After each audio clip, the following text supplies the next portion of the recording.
Vous aussi vous êtes nostalgique de ce bruit? Je vous présente aujourd'hui la Lego Game Boy que j'ai eue à Noël. Apparemment j'ai été très sage. Donc c'est une Game Boy à construire en Lego. J'ai été plus que conquis par celle-ci. On voit tout ça en détail. La Game Boy que j'ai utilisée pour vous faire cette intro est la Game Boy Color de ma femme. Pour le coup, moi j'avais une Game Boy Pocket noire, mais comme d'habitude je revends tout et elle garde tout. Donc au moins elle l'a encore. Les 3 jeux que j'avais poncés quand j'étais petit, bien sûr il y avait la Legend of Zelda, il y avait Super Mario Bros et Pokémon Rouge. N'hésitez pas à dire quelle était votre version de Game Boy et quel jeu vous a le plus marqué. Alors cette Game Boy Lego arrive dans cette boîte, vous avez les dimensions qui sont indiquées, 421 pièces. J'ai mis à peu près 45 minutes, 1 heure pour la monter, mais c'est passé hyper vite. J'avais envie de la terminer dès que j'ai commencé. Alors sur la Legend of Zelda, dans la cartouche de jeu, il y a un petit easter egg, et je vous montre ça après. Il y a 5 sachets, ici vous avez la notice, et je vais vous montrer quelques spécificités et la finition, une fois que vous avez fini de la monter. Alors vous avez une notice ici, pour vous indiquer à quoi les boutons servent, comment changer de jeu. Alors j'allais dire hologramme, je crois que c'est un autre nom. Là c'est en anglais, lenticular screen, donc vous en avez 3 différents que je vais vous montrer tout de suite. Donc vous avez le Nintendo qu'on vient de voir, que j'ai installé dessus, le Super Mario Land que je vous ai montré en début de vidéo, et ici le Zelda où Link est sur la plage avec Marine. C'est vraiment bien fait et quand vous le mettez dans la console, vous avez vraiment l'impression de retrouver les anciens écrans. Ça c'était la boîte d'origine de la Game Boy. Ceux qui l'ont gardé ont bien fait, aujourd'hui ça a une belle valeur, et la Game Boy.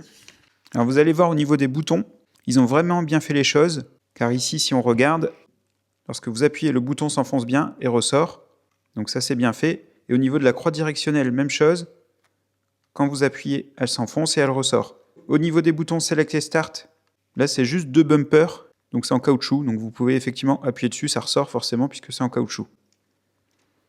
Le bouton volume, il tourne, et vous avez le bouton On, Off, qui clique quand vous le tournez sur On. La petite molette du contraste, comme celle d'origine. L'emplacement pile, vous ne pouvez pas l'ouvrir, par contre il va servir pour changer les écrans, on va le voir après. La console est fournie avec un petit support pour l'exposer, alors ça c'est vraiment pas mal, du coup je vais vraiment pouvoir l'utiliser. Je ne sais pas encore précisément où je vais la mettre, mais je trouve ça vraiment pas mal. Et vous avez un petit support pour les jeux vidéo et les lentilles, et donc là vous pouvez mettre votre jeu disponible pour l'exposer également. J'ai laissé Zelda ici, j'ai mis Super Mario Land dans la console. Alors le petit easter egg, on va le voir tout de suite, c'est dans la cartouche de Zelda, elle est différente de la cartouche de Mario.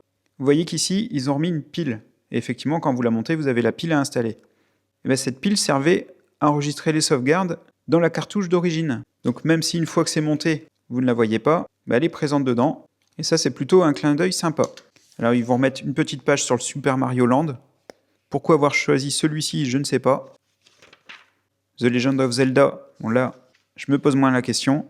Après c'est quand même étonnant qu'ils aient pas mis un Tetris, vu qu'il me semble que le jeu était fourni avec la console au début, et que c'était le jeu le plus vendu du coup, et le plus connu. Donc là vous voyez les étapes de construction.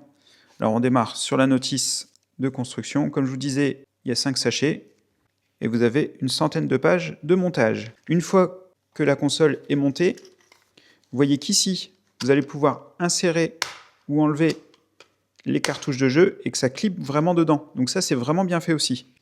On a vraiment l'impression d'avoir une vraie Game Boy dans les mains. On aurait presque envie de l'allumer et de lancer une partie. Donc là, vous avez les jeux en fait qui se clipent. Vous voyez ici. Et dedans. Donc ça, c'est bien fait. Ça se clip, ça se déclipe. Et lorsqu'on veut changer l'écran, la petite lentille à l'intérieur, il suffit d'enlever. Alors c'est au-dessus du cache de pile. Hein, et ici, vous avez une petite languette à baisser et la lentille qui vient. Il vous suffit de remplacer par celle que vous voulez mettre dans le jeu directement, refermer et remettre le petit cache de pile. Voilà, je peux remettre mon jeu vidéo, hop, et vous avez le nouvel écran. Alors ce qui est bien fait également, c'est que tout ce qui est inscription, tout autour de la console, ce ne sont pas des autocollants, c'est directement peint sur la pièce. Ce qui fait que vous ne risquez pas de mal le mettre, et il n'y a pas d'aspérité dessus, donc C'est vraiment une bonne chose. Je vais vous démonter un petit bout pour vous montrer.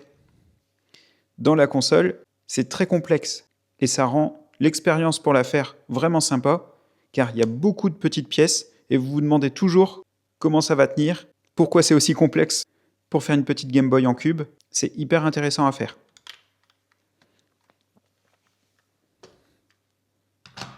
Ce Lego Game Boy coûte 59 €. Alors je l'ai même vu à 49 € sur Amazon.